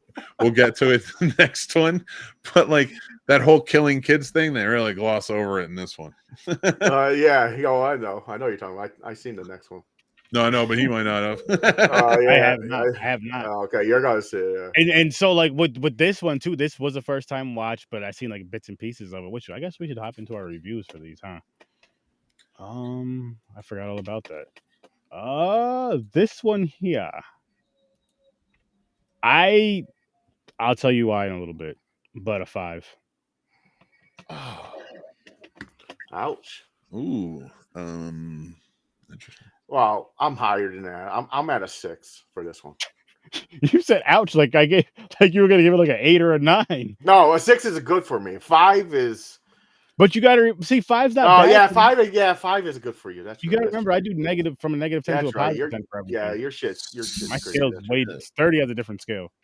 So here's the deal. Here's how I rank this. I rank them in order of my favorite to my least favorite, and that's the number they are. So like this would go to the full number. So Attack of the Clones, after the trilogy, the Holy Trilogy, after Rogue One and after Revenge of the Sith, I might argue that Attack of the Clones is there. So what does that make that? 6? So I'll give it a 6. There you go. All right. Which I think is a fair rating for this. Yeah, I didn't really care for this movie until the last maybe half hour, like the lightsaber scenes. Well, here's the thing, because this is where a lot of the politics start coming in these movies. And you need to have them because you got to have them, or the story won't make sense. So there's going to be a lot of dragging and politics. It could have been better though. I okay. You know how I have my show? Did I fix? Yeah. And to kind of, and I'm sorry, I know I'm promoting, and I don't mean to do that, but I did it with this. But like, so on that show, I take old movies that people generally consider bad, and I try to fix them. You know, like, and from my vision of what I might change to make it work. I did that with this movie, and what I did with this movie was I feel like it was real missed opportunity to create a love triangle between Obi-Wan, Padme, and Anakin. And what I thought this movie should have set up was his paranoia of Obi-Wan's closeness to Padme. And then even when they get married, maybe it would end in suspicion. So that way, when they're fighting and Obi-Wan didn't do anything, and Obi-Wan's not trying to be with her, he's just a Jedi living his life because he's the motherfucking goat. And I don't care what anybody says. He's, as a Jedi, he's the goat. Anyone with the Force, he's the goat. So I maintain, like, for this, he comes in, you go into that third one, they're at odds, they've been fighting a war, you know, they're both spending time away, but at different times as generals. You could have made such a great thing that pushes him over the edge, just his paranoia of Padme and why they get disconnected in all of this while she's pregnant and such. And you could have turned everything upside down. Now he's married to a senator and they're having babies. It's this big scandal. Palpatine's using it to bring him over to, like, I'll protect you. I'm going to save you. Like, this is wrong what you're doing. Dude, I'm sorry. I know I'm not making coherent sense because I would normally have it scripted on my show, but yeah, but you know, I get it. No, I get it. I think it would have been better to drive Anakin off and why he hates Obi-Wan so much. But at the end of it, Obi-Wan just let him believe it when he went off, right? When he left him for dead, he let him believe it because he thought, like, maybe his hate would save him from the pain. You know, and I thought that would have been beautifully poetic. So when they meet again, even if you just go by A New Hope, and when, you know, Obi-Wan is taken out in the lightsaber battle, is the fact that, like, he just let him believe, like, he's the cause of all of Anakin's turmoil, even though he wasn't. It was all Anakin the whole time. Yeah. But as his friend, that was his sacrifice. I don't know. That was listen, that's my fan fiction, and I'm sticking to it. Listen, hey, I'm not mad at it, and shit, I don't know anything about the franchise, so shit, it makes sense to me. It makes fucking sense to me. You know, do you know who Darth Vader is in this? Luke, I am your father. Yeah. Okay, I just want to make sure. I'm like, how deep do we go here, Sturdy? No. So again with the Star Wars movies, I seen the trilogy, and you know the trilogy. I don't even have to say. I've seen the trilogy. And then I seen episode 1, and I seen some of episode 2, because when I'm watching it today, like the whole flying scene and all that silly ass shit, I did not like. It reminded me of every other fucking sci-fi movie that came out around that time. It was making me think of some that we reviewed earlier on, James, on Popcorn and Pints. Not necessarily looking the exact same, but just kind of like similar-esque-ish. And I'm just like, what the fuck? I hate when movies do that, like when they catch on to something because it's popular, but it's like the bad popular thing that they catch on to or stick to. They think that's gonna be what flying scene? Are you talking about where he was chasing Jenga? Yes. Yeah, where they're fighting in the rain. Where he's chasing, it's where they're flying in the thing, or him and Obi-Wan are in the thing. In the car in the city, in the city. Yeah, oh, the bounty hunter, not Django. It wasn't Django. It was bounty hunter that was working. Oh yeah, that was that female bounty hunter. That's right. That's right. That scene right there. Shapeshifter. I was just like, oh my gosh. That's right. It was okay. so I thought the scene wasn't bad. It was too. I didn't like it. It was too long. It looked, and it did. And you know what it is too is because it probably looked good back in what 99, 2000. But like seeing it now, it looks like shit. Because they tried. Because I don't know about that. I don't think those movies look like shit now. Like I think they still. I think that well. to me that just that not the whole movie, just that scene, like that whole. Oh, I got you. Okay. Looked like shit because it was just like the same as every other sci-fi scene where they did these kind of scenes and these fast-paced kind. It was like they just used the same fucking vehicles and just changed the colors and changed the shape a little bit.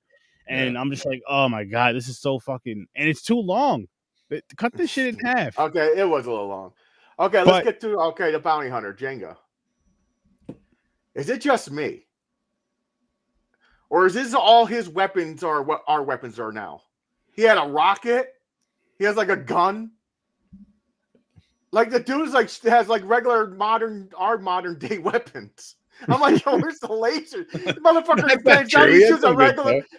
he shoots a regular missile. I'm like, wait. What jetpack do you have that you can strap on right now and like fly in any direction that you want to? I understand, but I'm talking about the weapons though. He shot a fucking rocket off his back like a missile launcher. Where everybody else has lightsabers and fucking laser beam fucking guns. Okay, but think about it this way. He's Boba Fett's dad. We met Boba Fett in Return. Well, he was also in Empire. He becomes a badass bounty hunter. Was he? I mean, like no, he's not. But he became so popular. He's like one of the most expensive toys if you have him. You know why? You know why he's most? It's not because he was popular. No, because it was a miss. Something. Well, no, that never came out. It was proof of purchase. You had to have 2 proofs of purchase to get Boba Fett. He was a special character. Oh shit! Okay. That's why it was the most like wild, like coveted because he became popular though. Everybody was talking about Boba Fett. Because you had to get him that way. Yeah, fucking Boba Fett, man.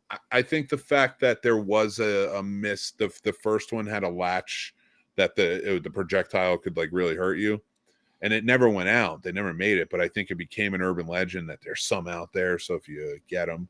No, there is. I watched the show. There's a guy who had one right in the package. Well, then he must have been an early. I don't know if they had like an early sale somewhere or something, but because they had a guy come in who worked for the factory, and he goes, "Oh my god, yeah, that's one of our prototypes." Then it was a prototype. Yeah, he was like, "This is originally how it was going to come out," but he was like, "You see this mechanism right here? It's supposed to launch the rocket." He goes, "But then something happened, and they're like, because of safety and everything, they changed it." Yep. But this dude had it, and it was worth mad money.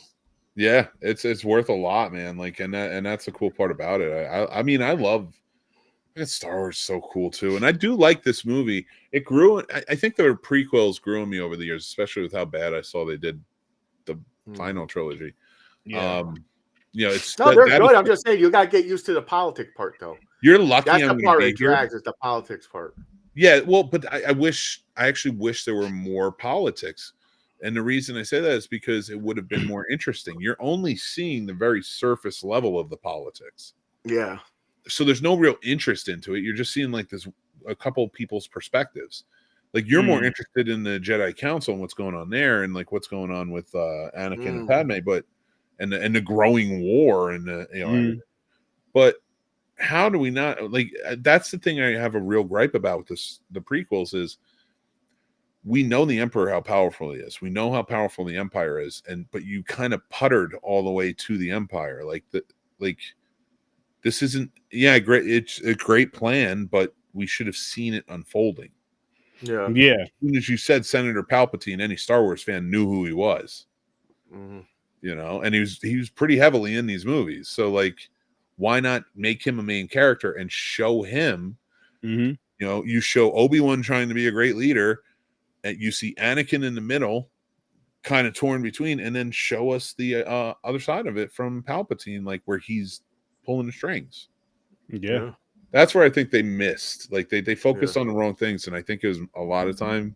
I think it was because they just wanted to make things that like they thought would sell merchandise wise. Probably. That's what it feels. Yeah, that makes sense. Okay, most overpowered character. I'm going to say this is the most overpowered character, and I swear to God, if you say it, where I can end this movie, where the dark side will win automatically, and is also the other way around. He's the true hero. R2-D2. He is a true hero. He's 100%. He is the hero in every movie. Mm-hmm. If it wasn't for him, they will all be dead by now. Yep. This dude is going into battlefield laser fights, just rolling, chilling. Have you ever heard the Indiana Jones theory that they put out on Big Bang Theory, which kind of grew off that because it's where the ending would have they would have lost anyways because they would have opened and killed them. It would have that if Indiana Jones did absolutely nothing throughout the entire adventure, it would have come out exactly the same. And in fact, certain people would still be alive. You know, like good people. Exactly. So, but Marion would be dead. That's the only thing I will say, and I do believe that is the sole reason that I'm happy enough to say, like, I'm glad he did this because Marion would have been dead. They would have had to go get the staff and the medallion, and they would have killed her, and he wouldn't have been there to protect her. So fuck you people. But what I'm saying is, my biggest. What's going on, Papa? So I think my biggest thing with this, and to your question, and how it correlates to that story. What was your question again? I'm really R2-D2 is the true R2-D2. hero. R2-D2. Yeah. If you take R2-D2 out of the entirety of these first 6 films that he's in, right? Mm-hmm. He doesn't it doesn't work. The plan doesn't work. Exactly. Everything has to work. He has to be there. Exactly. I noticed it. I noticed it every time. I said to my wife, I was like, this motherfucker just saved the day again. They would lose if he didn't do that. They'd be dead. He's always doing some. He's always doing some intricate shit, and it looks like it's small, but then you're like, oh shit. He saved the fucking princess with from the lava, and then dropped her out the bucket shit, and fucking And he guys in the battle gets the head of fucking. My theory on this is, and to kind of give away a little bit with what's upcoming is, he is not a main focus. They foregoed him in the newest trilogy as like he holds the key to finding Luke, but he has been like quiet for years. Like he doesn't move, nothing. Like he's shut off. Okay. So he doesn't do any saving in those 3 movies, and those 3 movies suck. See, he's not in the Solo movie, and that movie. Yeah, because the hero's hibernating. The true hero's not awake. He's not in Rogue. Here's the thing: he's not in Rogue One, right? He's not in Rogue One. Well, I think you see a glimpse of him, but he's not a prevalent like hero. But here's the thing, and I don't want to give away too much, but Rogue One ends right where New Hope picks up. And if we know who's the most important character in A New Hope, and everybody will say Luke, this and the other thing, but it's R2-D2 because he's holding the plans to the Death Star that at the end of Rogue One, Leia gets and goes to give it to R2-D2. So I continue that, and that is why Rogue One is a great movie. So you were right, James. R2-D2 is the linchpin that holds all of the goodness of Star Trek together. Star Wars together. You know what they should? And we're doing too much. They should have just made him a fucking android Jedi. They should have just gave him Jedi powers. He's almost more powerful than a Jedi sometimes. Yeah, I know. It's crazy. I would love to see a mock-up of R2-D2 as a Jedi with a fucking lightsaber. He doesn't need a lightsaber. He's kicking ass without a lightsaber. Just like Mayer'S is smart as hell. He's just like usually all the other ones you see him on the ships. They just do what they're doing, and someone says, and you gotta command them what to do. This one has a mind on his own. R2-D2 has a mind on his own. He's just, I'll save the day. I don't know about anybody else, but here's a story about Star Wars, and this is just me. So I've had the very fortunate pleasure of meeting R2-D2 3 times in my life, twice at conventions. Is it the real R2-D2? He was moving around. He was life-size. He was beeping, booping, and I loved him, and I took pictures with him, and I will always love him. So I don't know if the ones at the conventions are real. Still, it's R2D2. Yep. I got to go to the Kennedy Center honors the year George Lucas was being honored. And when you go, you're invited to the dinner afterwards, and everybody's in the big hall doing a dinner, and you can interact with whoever you want. It's a party. Oh wow! So, like, there's tons of. I met Julie Andrews. Lawrence Fishburne was there, and his wife Gina Rollins. Not Gina Rollins. Oh, yeah, Gina Rollins, right? She's from Suits, I think. That's his wife, but. Maybe I'm off. I don't know. Whatever. And she was also on Firefly, but whatever.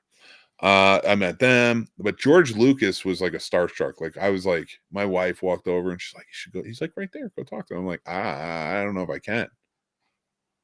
And so it's like such a nerve-wracking. There is one.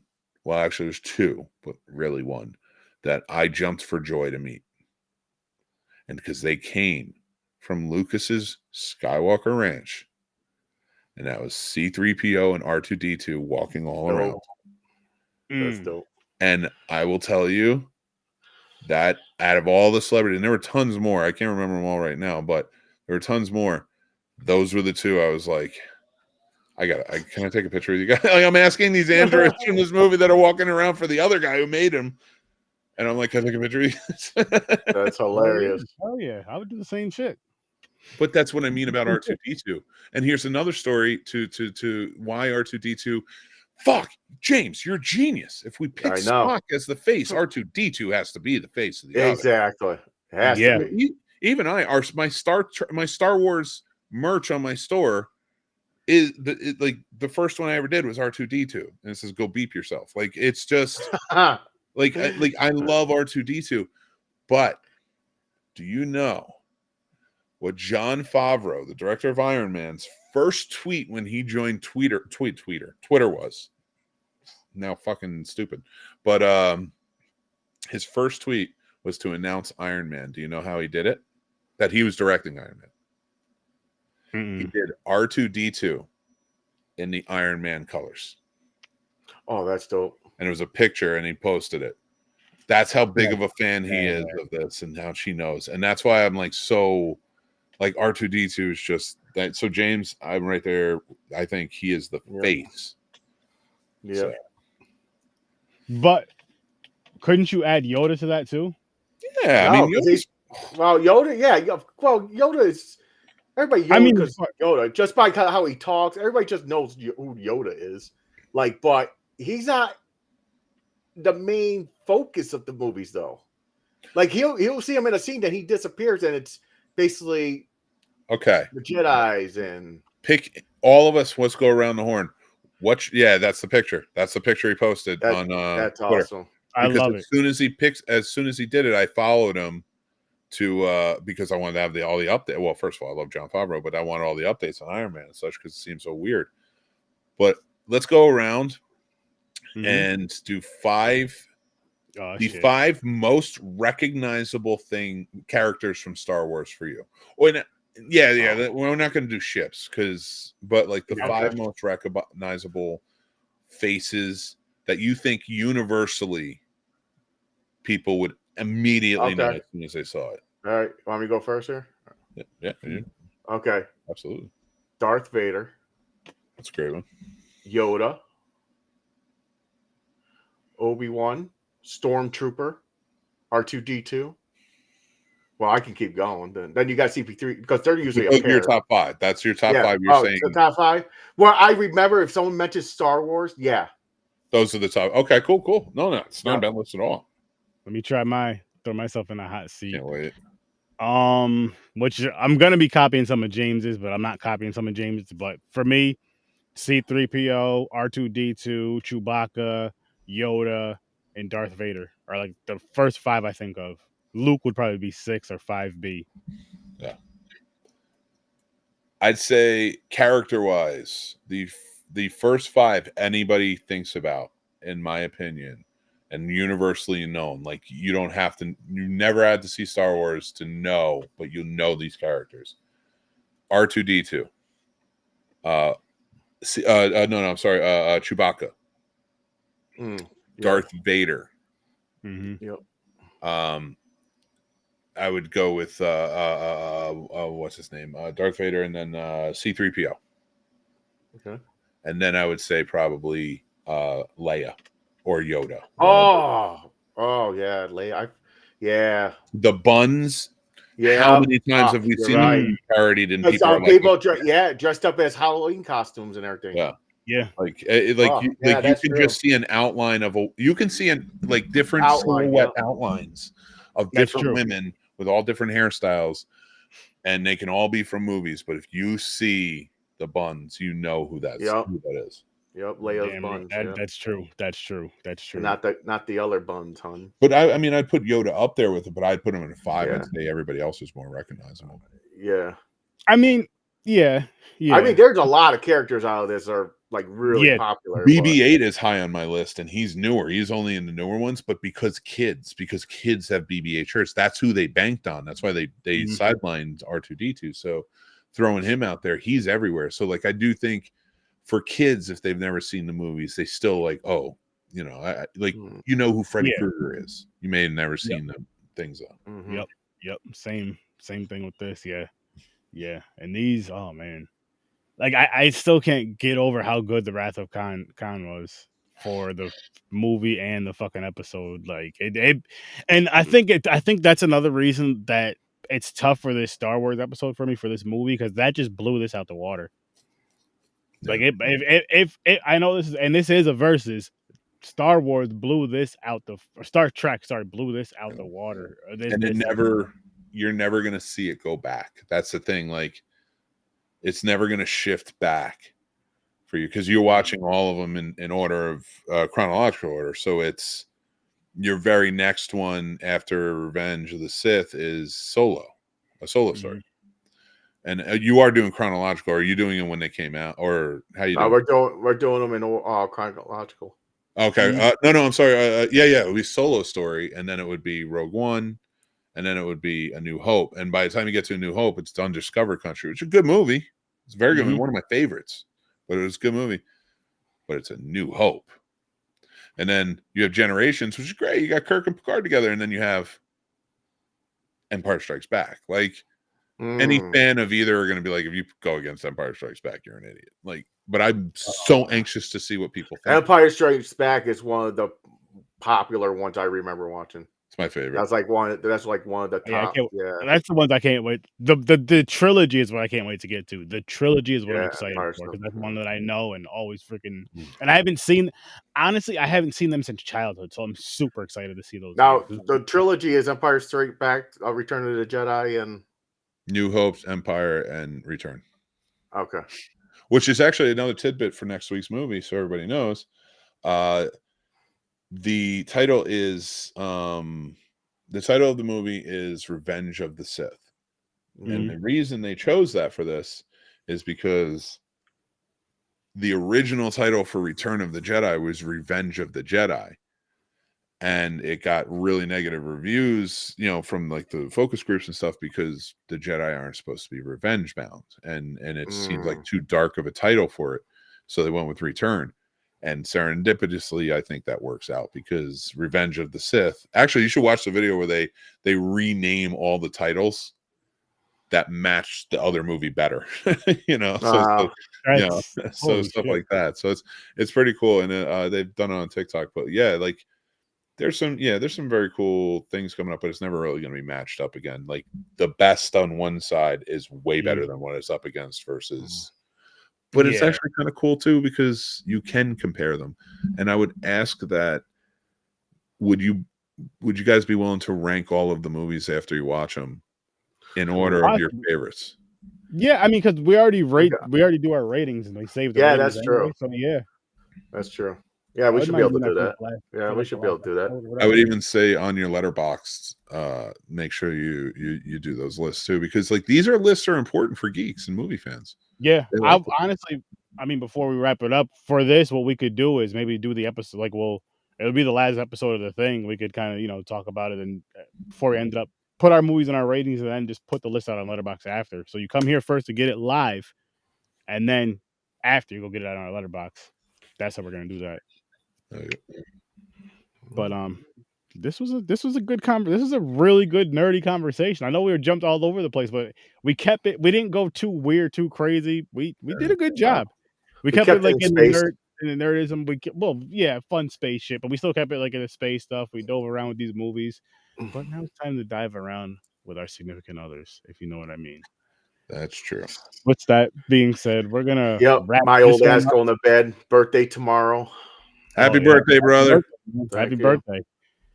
Fuck, man. Have a great one. You know what? Really quick, I gotta say this because we usually do birthday picks for Popcorn and Pints and Horror Research 30, where you pick more so for Popcorn and Pints or Horror Research 30. So Popcorn and Pints, we usually do that, and James' birthday Sunday, but we're doing this whole Star Wars, Star Trek thing. So what I will say, James, is if you want, once we get back into the wheel shit, the very first weekend is yours. Whatever movies you want to review. Because how about this? Why don't you spin the wheel? We'll find out what the movie is, and that will be the next movie we do on Snob's Movie Club next week. Oh, the review? Well, no, like in our movie club, or whenever week you do it, but like for your birthday, we have a new movie club going on the Discord where we're going to watch movies and talk about them, kind of like how we do here, but just within the confines of everybody, all the fans on Discord. Yeah. Oh, okay. So if you want to do that, or I'll review it for you. Dress up as James. I'm James today. Yeah. What I think about this, like this is a McManhattan review for James. But no, yeah, we'll talk about it behind the scenes though, guys. We'll have some fun stuff because listen, there's gonna be a lot of collaborations in the near future. It's already happening, as you guys can see, but yeah, at this point we're just all co-hosts at this point. I know, right? It makes it easy. It makes it easy for us to do our shows too. Like, yo, listen, everybody's sleeping. James is on crack again. Mick, I need you. Yeah, I'm at the point with Mick at Night where it's like I'm changing the fucking name so people will host it besides me. That's fair. That's fair. As a matter of fact, I have an idea for you, but I'm gonna bounce out of here. Something what we talked about, but to also keep the. Okay. You know what, people? Thanks for popping by. We're gonna be doing. I'll show you guys one last time which 2 movies we're doing next Saturday. Tune in for that, please.